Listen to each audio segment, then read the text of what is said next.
Hello friends, എല്ലാവർക്കും എൻ്റെ ഒരു പുതിയ വീഡിയോയിലേക്ക് സ്വാഗതം. ഇന്നത്തെ എൻ്റെ വീഡിയോയിൽ ഉണക്കമുന്തിരി എങ്ങനെ നമുക്ക് വീട്ടിൽ തന്നെ ഉണ്ടാക്കിയെടുക്കാം എന്നുള്ളതാണ്. വളരെ ഈസിയായി തന്നെ ചെയ്തെടുക്കാൻ പറ്റുന്നതാണ്. അപ്പോൾ നിങ്ങൾ ഈ വീഡിയോ സ്കിപ്പ് ചെയ്യാതെ കാണുക.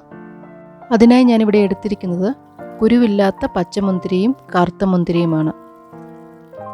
അപ്പോൾ നമുക്ക് ആദ്യം ചെയ്യേണ്ടത് മുന്തിരി വൃത്തിയായി കഴുകിയെടുക്കുക എന്നുള്ളതാണ്. അതിനായി ഞാനിവിടെ ഇതുപോലെ ഒരു പാത്രത്തിൽ മുന്തിരി മുങ്ങിക്കിടക്കുവാൻ ആവശ്യമായ വെള്ളം ഒഴിച്ച് അതിലേക്ക് 2 ടേബിൾ സ്പൂൺ ഉപ്പും 1 ടേബിൾ സ്പൂൺ ബേക്കിംഗ് സോഡയും ചേർത്ത് ഇളക്കി ഒരു അരമണിക്കൂർ വെച്ചതിന് ശേഷം 3-4 പ്രാവശ്യം നല്ല വെള്ളത്തിൽ കഴുകിയെടുത്തിട്ടുണ്ട്.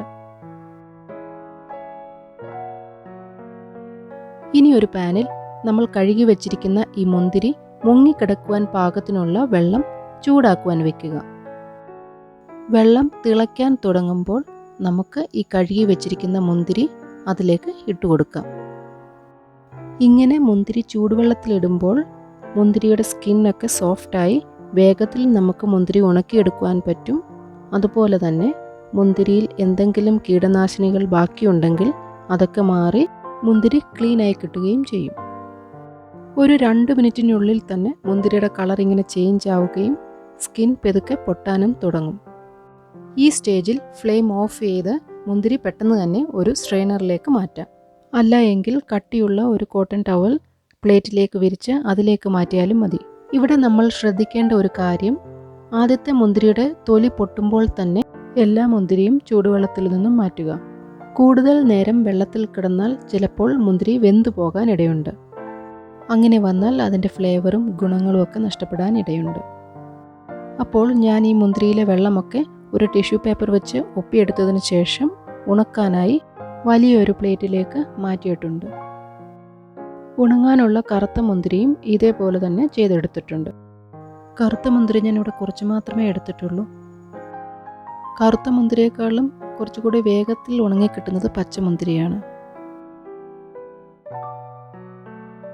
ഇതുപോലെ മുന്തിരിയുടെ കളർ മാറുമ്പോൾ തന്നെ നമുക്ക് എല്ലാ മുന്തിരിയും ചൂടുവെള്ളത്തിൽ നിന്നും കോരിയെടുക്കാം. ടിഷ്യൂ പേപ്പറോ കോട്ടൺ ക്ലോത്തോ വെച്ച് ഇതുപോലെ മുന്തിരിയിലെ ഈർപ്പം ഒന്ന് ഒപ്പിയെടുക്കുക. മുന്തിരി ഉണങ്ങാൻ വെക്കുമ്പോൾ ഒന്നിനോടൊന്ന് ടച്ച് ചെയ്യാതെ ഇതുപോലെ വെക്കുകയാണെങ്കിൽ വളരെ പെട്ടെന്ന് തന്നെ ഉണങ്ങിക്കിട്ടും.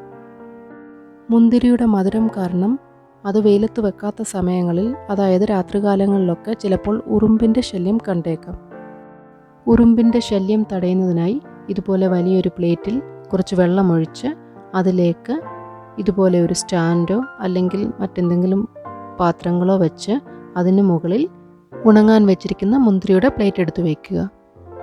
അതുപോലെ തന്നെ പൊടികളൊന്നും വീഴാതിരിക്കാൻ ഇതുപോലെ ടിഷ്യൂ പേപ്പറോ അല്ലെങ്കിൽ കട്ടി കുറഞ്ഞ ഒരു കോട്ടൺ ക്ലോത്തോ വെച്ച് നമുക്കിതുപോലെ കവർ ചെയ്ത് വെക്കാം. ഒരു 3 ദിവസം വെയിലത്ത് വെച്ചപ്പോഴേക്കും പച്ചമുന്തിരി നല്ലപോലെ ഉണങ്ങിക്കിട്ടിയിട്ടുണ്ട്. കറുത്ത മുന്തിരി ഉണങ്ങിക്കിട്ടാൻ ഒരു 4 ദിവസം എടുത്തു. മാർക്കറ്റിൽ വാങ്ങാൻ കിട്ടുന്ന ഉണക്കമുന്തിരിയുടെ അതേ കളറും സോഫ്റ്റ്നെസ്സും ഒക്കെ വന്നിട്ടുണ്ട്. ഫെബ്രുവരി, മാർച്ച്, ഏപ്രിൽ മാസങ്ങളൊക്കെ നല്ലപോലെ വെയിൽ ലഭിക്കുന്ന മാസങ്ങളായതിനാലും ഗ്രേപ്സിൻ്റെ സീസൺ ആയതിനാലും നമുക്ക് ഇതുപോലെ വീട്ടിലേക്ക് ആവശ്യമായുള്ള ഉണക്കമുന്തിരി ഇതുപോലെ വീട്ടിൽ തന്നെ ഈസിയായി ഉണ്ടാക്കിയെടുക്കുവാൻ പറ്റുന്നതാണ്. അപ്പോൾ നിങ്ങൾക്ക് ഈ വീഡിയോ ഇഷ്ടമായെങ്കിൽ please like, comment and share. പുതിയ വീഡിയോസിൻ്റെ നോട്ടിഫിക്കേഷൻസ് ലഭിക്കുന്നതിനായി ചാനൽ സബ്സ്ക്രൈബ് ചെയ്ത് ഓൾ ബെൽ ഐക്കൺ ഇനേബിൾ ചെയ്യുക. അപ്പോൾ ഇതുപോലെ യൂസ്ഫുള്ളായ മറ്റൊരു വീഡിയോയുമായി വരുന്നതായിരിക്കും. Till then, by.